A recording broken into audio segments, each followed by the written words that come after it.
Hi there and welcome to the quick Astalty scheduling demonstration.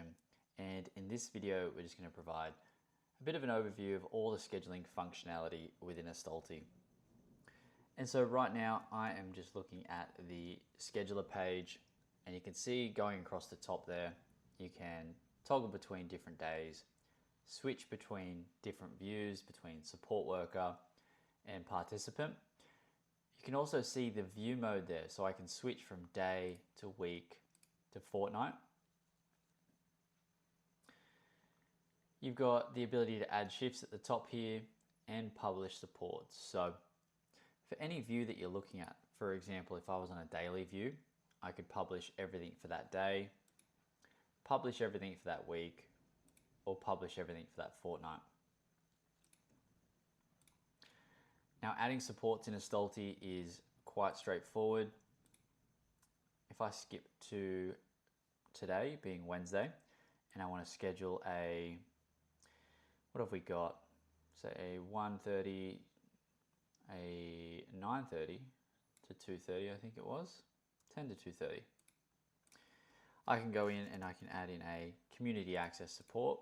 I could repeat this on a Monday, Tuesday, Wednesday for Bernice, and what I can do is I can repeat that until the end of their plan. So Astalty automatically brings in their plan end date, so it will align the supports and services delivered up to that date as well. I can select the charge item set, in this instance community access. Now I could create that as an unassigned shift and then find support workers to fill that. Or I can add a support worker, and what Astalty will do is it'll actually bring up everyone who's available. So I can see there I've got John Doe who can do 102 supports. However, there's some award alerts getting triggered. So Astalty will also interpret the SHADS award based on their current schedule and indicate if something will occur. So for example, in this instance, on the next shift, it'll create broken shifts and it'll also create overtime. So we can see Sally's available. She can only do 99 out of 102, but Jack Brown can do 102 out of 102. So I'm going to go with Jack. So we select Jack, we add in some details about the support, and I've got a template here just to speed that up. Some admin details. The rostering team needs to be aware of the behavior support plan, so I'm just going to add that one in there. Now there's a task that needs to be done, so let's put that in. Ensure grocery shopping is complete. So I'm just going to go in and add that as a mandatory task, and that will alert the support worker to the fact that this needs to be complete. Now I could add travel. Let's say during the support, we believe they're going to travel 20 kilometers as an example. So I enter that in, and now I can create that support for Jack Brown. So he's going to be doing all three, Monday, Tuesday, Wednesday, every week up until the end of that plan. I can see that there on Bernice's schedule, and I can go ahead and publish that. Now I know that we just went through a community access example there, but also if you are looking for things like group activities or supported independent living or respite, these are also possible in Astalty. Highly recommend checking out the user guide up the top here. This will actually show you, for example, if I wrote in adding supported independent living, and it will give you step-by-step kind of breakdowns on how you can add supported independent living as well. Now, Astalty also has a support worker app. And if I just have a look at the grid here, support worker app grid, if you're looking in the user guide, this will give you a good breakdown of viewing shifts, how notes are entered, how staff can report travel. Participant forms, for example, incident report forms, or for, if you're collecting data, behavior support forms, and you can actually make those mandatory as well. So staff are unable to clock out until these things are completed. And so that goes for incidents, it goes for tasks, and it goes for case notes as well. So you can kind of turn those things on and off if you're interested. We do have an inbuilt risk assessment in Astalty, so staff can actually see any relevant risks that you've deemed appropriate for them to review, and any controls that you've got in place as well. Staff can manage their availability, for example, once off leave, or recurring leave, for example, if they're unavailable every week due to family commitments, as an example. Staff can put in that leave, and that has to be approved by you. You'll get an email notification, it'll prompt you to approve that, and I'll show you that workflow shortly as well.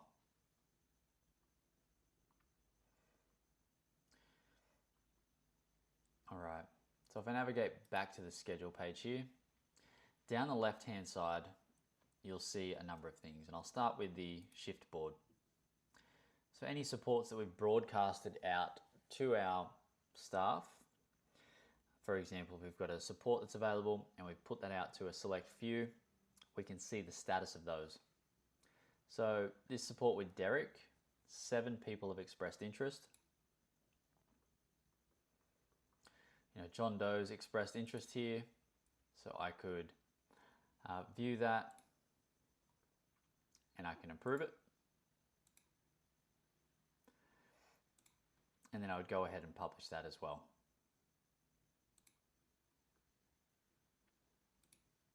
The next one is unassigned shifts. So everything here is unassigned. So the first support here, I can see who's available and whether they meet the participant preferences. So this is kind of like a traffic light system. Red is critical, orange is a nice to have, basically. So this kind of no preferred ethnicity is a nice to have, not a major preference issue. And so we track preferences like age, gender, ethnicity, and compatibility. So you could say that someone is not compatible, and you could essentially mark that person as incompatible, and it would show a red incompatible tag there as well. So you might call Wilbur, see if he can do the support, add it to his schedule. You can see Julian, it's going to be triggering overtime, and he's working more than 38 hours. But also I could broadcast this shift. I could select everyone who's compatible. I might unselect these few because it's going to trigger alerts. And then I could submit that, and then I could broadcast this and all future supports to those workers. Now they would get a notification, and they could select express interest, and then it would be up to your rostering team or yourself to essentially approve that. The next one here, I can see all of my unpublished shifts. I can see all shifts here in a list. Activities allows you to track any group activities and associated capacity. So we've got the men's shed and woodwork group. Here we have 8 people attending. Now if I set this group up, for example, with capacity, so I could say the maximum number of people in this group is 10. I can see that at each group, I've got the capacity of 2 additional participants to fill that group. So this is great for rostering teams, intake teams. They can see real live capacity as well. And I spoke about leave requests and how they come through to the scheduling team via email. And you can see John Doe's requested 2 weeks leave. I can see all of their supports that they are scheduled to work, I can look at the unavailability calendar here too. So here you've got everyone who's currently on leave during that period. And so this can actually help you make decisions as to whether or not you approve that leave, which is great. So maybe you have a look and you've already got 4 part-time staff on leave. Therefore, you may decline that leave, but ultimately it helps you make decisions. So I can go ahead and approve that.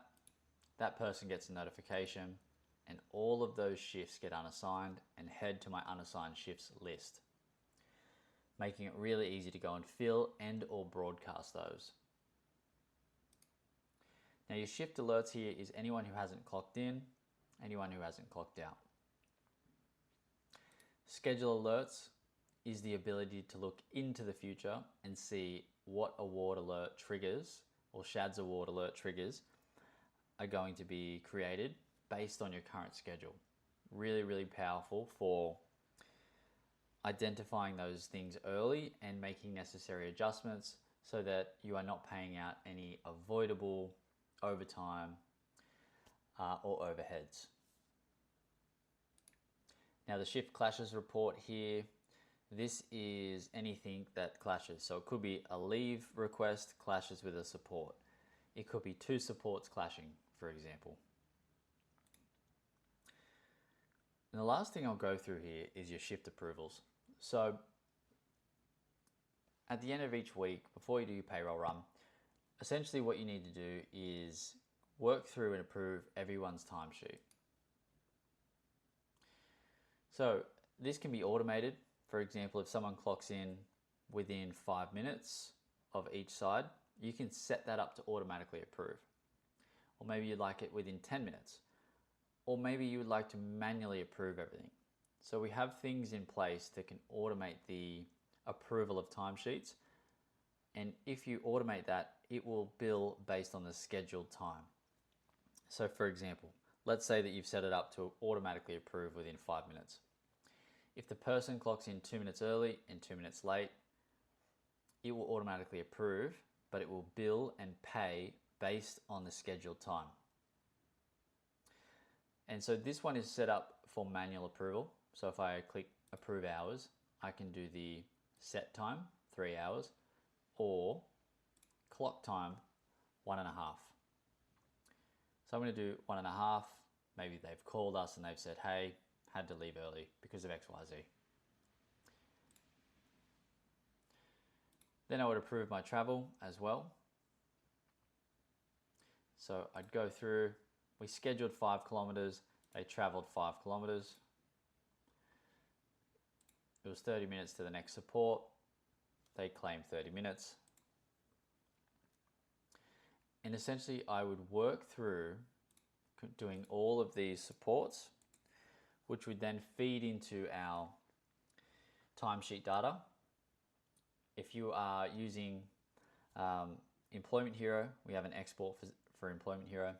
If you have Xero for payroll, we have a direct integration for invoicing and payroll. If you're using PayCat as well, works similar to Employment Hero. It's a downloadable spreadsheet that you can upload and let those systems do the award interpretation. And so once you've approved everything, you can then go to your finance section. You can create an invoice batch. You can select the relevant date range. So if you do it weekly, fortnightly, monthly. If you forgot to approve something, the system will warn you. So it'll say, there's 5 shifts that require your approval. Go back and review these. And so the system's bringing yourself, your plant, and your agency managed all into the one invoice batch. I generate that invoice batch.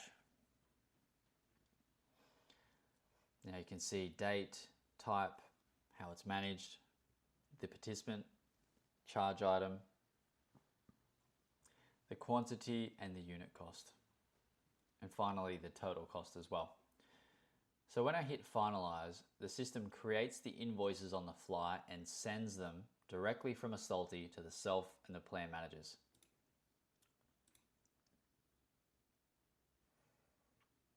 So this is being queued and that's complete. So if I click into that invoice batch, it's created an invoice batch for 2,400. Myself and my plan managed invoices have been sent to where they need to go. And finally, I generate my bulk upload file, I head to Proda and I upload that there. Now, if you connect with Xero, I haven't got it in this demonstration, but there is a button here which will appear and it says send the invoices to Xero. That creates your self and plan managed invoices in Xero, to which you reconcile in Xero, and then Xero talks back to Astalty. If you use QuickBooks or MyOb, we have exports available. Simply head to our exports page, create an export for invoices, select the recent invoice batch, and then choose your format, invoices or invoice line items, style, QuickBooks, or generic for MyOb. We create the export and then you import that into QuickBooks or MyOb and do it that way. And so I hope you found this helpful. If you have any more questions, feel free to reach out to support@astalty.com.au and we look forward to working with you.